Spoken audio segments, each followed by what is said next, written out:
आज सोचने का विषय है। हमारे पूर्व के अधिवक्ताओं ने, पूर्व के अभिभावकों ने कहा है कि बेंच और बार में कुछ कुछ लोगों में समन्वय का अभाव है। हमको ऐसा लगता भी है, 17 साल की नौकरी में मैंने फील भी किया है, लेकिन समन्वय कैसे किया जाए इसके लिए हमें अपनी संस्कृति की ओर ध्यान देना होगा। आप शंकर भगवान के व्यक्तित्व को देखिए। शंकर भगवान के दो बेटे हैं, एक गणेश हैं, दूसरे कार्तिकेय हैं। गणेश का वाहन चूहा है, कार्तिकेय का मोर है। शंकर भगवान सर्प गले में लगाए हुए हैं, मोर सर्प को खा जाता है। खाता है कि नहीं खाता है?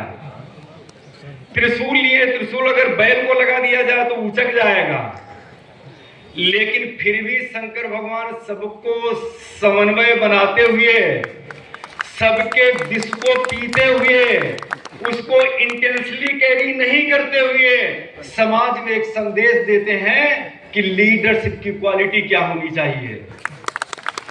अगर बेंच के पदाधिकारीगण हमारे जिले के न्याय मंडल के माननीय जिला जज साहब का अगर समन्वय हो जाए तो कौन ऐसा ऑफिसर, कौन ऐसा अधिवक्ता जुर्रत करेगा कि बेंच और बार में समन्वय हो।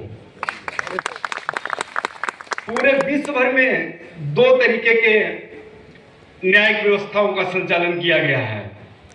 Number 1 party oriented, court oriented. भारतीय व्यवस्था में पार्टी ओरिएंटेड जुडिशियल सिस्टम को एडॉप्ट किया गया है और पार्टी का प्रतिनिधित्व करने वाले आप विद्वान अधिवक्तागण होते हैं। आप एक बार जो साक्ष्य रख देते हैं, एक बार जो फैक्ट रख देते हैं, उसको हम लोग एप्रिसिएट करते हैं, अपने जुडिशियल माइंड का अप्लाई करते हैं। हमारा जजमेंट ऑर्डर गलत हो सकता है, सब्जेक्ट टू अपील है, सब्जेक्ट टू डिवीजन है और वो सुप्रीम कोर्ट तक अपील्ड हो सकता है, इससे डिसाइड हो सकता है। न्याय मिलने की पूरी गुंजाइश रहती है। लेकिन आप अधिवक्तागण एक बार अगर फैक्ट और साक्ष्यों को रख देते हैं तो सर्वोच्च न्यायालय तक उनको बदला नहीं जा सकता है। तो जवाबदेही आपकी जाता है। आप हमारी जड़ हैं। आपके जैसे संस्कार होंगे, आपकी जैसी संतति होगी, वैसे हमारा विकास होगा। आपके बच्चे कुछ नासमझ होते हैं, नए नए सिलेक्शन होता है, उनको बहुत एप्रिसिएशन नहीं आता है, बहुत व्यवहारिक दृष्टिकोण नहीं होता है। लेकिन बुजुर्ग अधिवक्तागण जिनों की उम्र उन न्यायिक अधिकारियों से ज्यादा होती है, पार्टी का पक्ष वो रखे कोर्ट में, लेकिन एक बार उनसे ये भी बता दें कि इस टाइप का ऑर्डर करना ठीक नहीं है, क्लाइंट के लिए मैंने पक्ष रखा है, शायद इस चीज का अभाव होता जा रहा है क्योंकि उनका 40-50 साल का अनुभव है। फीस लेते हैं, वो अपने क्लाइंट का पक्ष रखते हैं, लेकिन उनको अक्सर पता रहता है कि जुडिशियल एप्रिसिएशन क्या होगा, रिस्पेक्ट क्या डिसीजन होगा, एक उनको अनुमान होता है। हो सकता है कि आपकी विद्वता से वो गलत ही कन्विंस होने लगे क्योंकि उनका अनुभव कम है। तो आपका एक महान दायित्व है हम लोगों का सुधार करना। हम लोगों की अगर कोई गलतियां हो गई हैं तो उनको नजरअंदाज करते हुए समन्वय स्थापित करना। किसी भी पद को प्राप्त करने की पहले मन में उत्सुकता होती है, व्याकुलता होती है, लेकिन जैसे ही वो पद प्राप्त हो जाता है तो आप अपने को प्रतिष्ठित महसूस करने लगते हैं। लेकिन प्रतिष्ठा के साथ में वो पद एक छाता देता है जिसके नीचे आप जन कल्याणकारी कार्य करते हैं और वो छाता ये संदेश देता है कि आपकी आचरण रूपी बांह हमेशा उस छाता को खड़ा रखेगी। अगर आचरण आपका गलत हो गया, अगर बांह आपकी झुक गई तो छाता बरसात की बौछारें आपको भिगो देंगी। तो कोई भी पद केवल और केवल आपको प्रतिष्ठा के साथ साथ कष्ट भी देता है। राजा की कोई जिंदगी नहीं होती है। एसपी साहब बड़ा प्रशंसनीय काम कर रहे हैं, जैसा कि आप लोगों ने सुना, हम भी सुनते रहते हैं। इनसे पूछ लीजिए, इनकी व्यक्तिगत लाइफ नहीं बची होगी, 12 बजे 1 बजे फोन आते होंगे। आप इनसे पूछ लीजिए। ये हम नहीं कहते हैं, एक कालिदास ने भी कहा है, इस श्लोक के माध्यम से औत सुख के मात्र अवश्याति प्रतिष्ठा कृष्णाति लब्धम परिपाल वृत्रेना नाति समापनयाय यथा श्रमाय राज्य स्वस्थ दंड मित्रवासा। हमें कार्य करना कैसे चाहिए, हमारा इंटेंशन क्या होना चाहिए? प्रेमचंद के मंत्र की कहानी को याद रखिए। मंत्र कहानी का सारे है कि एक चड्ढा डॉक्टर होते हैं बड़ा प्रतिष्ठित शहर के, एक बूढ़ा भगत होता है, उसके 6-7 बच्चे होते हैं, सारे बच्चे बीमारी से मर जाते हैं, उसका एक बच्चा बचता है। उसको कोई बताता है कि अगर चड्ढा देख लेंगे, जैसे हरदोई में राजेंद्र दत्त के बारे में है कि अगर वो देख लेंगे तो ठीक ही हो जाएगा। वो बेचारा गांव से रोता भी लगता हुआ चड्ढा के पास पहुंचता है। चड्ढा साहब गोल्फ खेलने के लिए जा रहे होते हैं, उसके बाद में वो आरजू करता है, मिन्नत करता है, जरा पानी पिलो। लेकिन चड्ढा कहते मेरे खेलने का टाइम हो गया है, हम नहीं देखेंगे आपको। और वो उसको पैर पे गिर पड़ता है, लात मार के चले जाते हैं गोल्फ खेलने। लड़का उसका मर जाता है, आखिरी संतान। उसी के कुछ दिन के बाद में ठंड का मौसम होता है, बरसात होती है, वो बूढ़ा भगत और उसकी पत्नी आग ताप रहे होते हैं। तब तक एक शहर में गया हुआ आदमी बताता है कि एक डॉक्टर चड्ढा थे, उनका एक लड़का खत्म हो गया है। कैसे खत्म हुआ? तो सांप काटने से खत्म हुआ है। उस बूढ़े भगत को सांप काटने की बीमारी का इलाज आता था, तो उसके मन में उत्सुकता आई कि लाओ इसको बचा दे जा करके। तो उसकी पत्नी ने 50 गाली दी, बोले दिमाग खराब हो गए हैं, चुप्पे से लेटो, ठंड ज्यादा है। वही चड्ढा है जिसने आपके लड़के को मार डाला। जब वो औरत सो जाती है तो चड्ढा रात में लपटी लिए हुए जाते हैं, किसी तरीके से पूछ करके चड्ढा के लड़के को ठीक करके आ जाते हैं। और उसके जगने के पहले घर आ जाते हैं तो पता लगता है चड्ढा को कैसे वो जिंदा हुआ है। तो धीरे धीरे पता लगता है।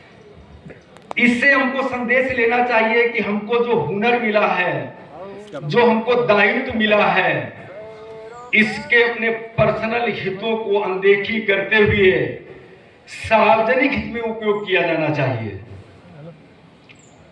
उस भगत को देखिए कि कैसे उसने ये परवाह नहीं की कि इसने हमारा नहीं देखा, हमारा लड़का मर गया। इस पे जरा गौर करके देखिए, बहुत बड़ा संदेश देती है। उसके हाथ में पद के साथ में एक अथॉरिटी जुड़ी होती है। हर पदाधिकारी अपनी अपनी अथॉरिटी का उपयोग अलग अलग तरीके से करते हैं।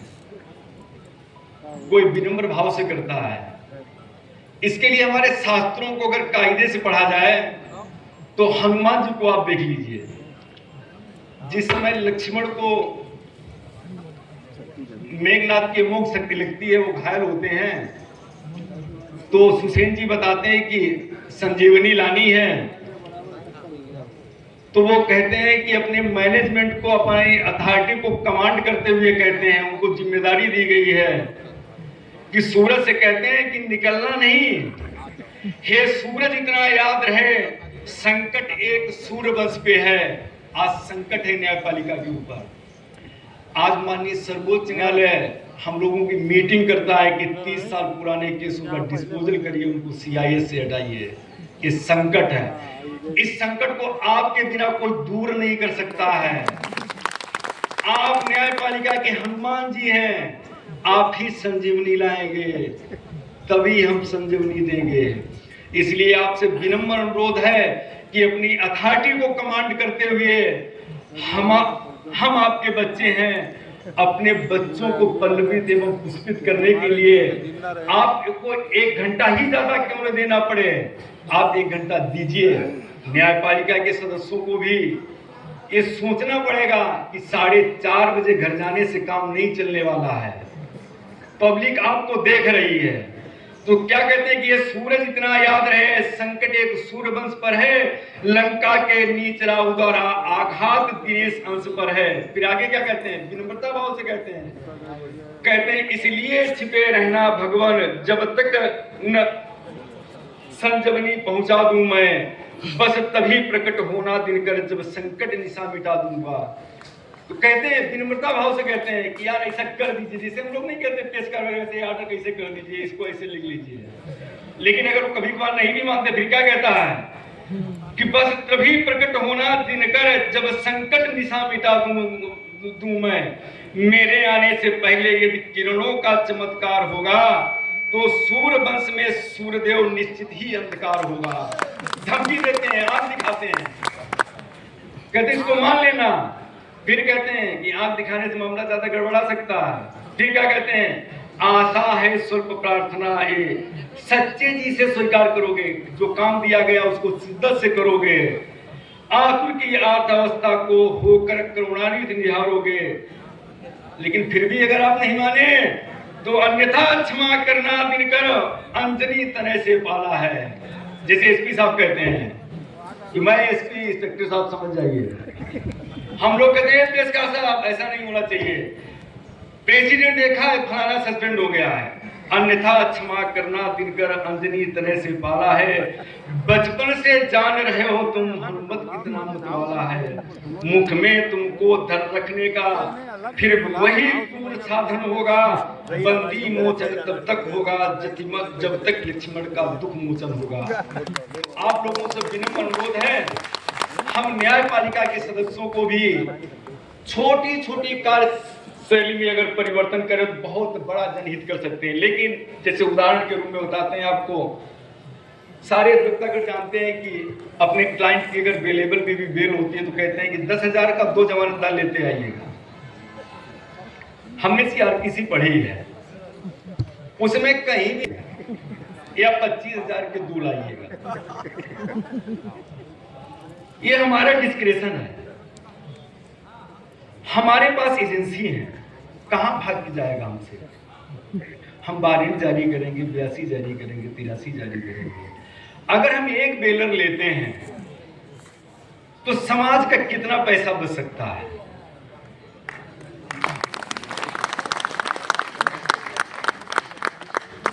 सपोज कर लीजिए, कभी कभार कहा होता है, मेरे सामान्य जीवन में हुआ है, 17 साल की नौकरी में लेट हाजिरी पड़ती है तो कुछ लोग कह देते हैं, सारे लोग तो नहीं कहते हैं कि गवाही की हाजिरी का टाइम खत्म हो गया, कोर्ट तो 4:30 बजे।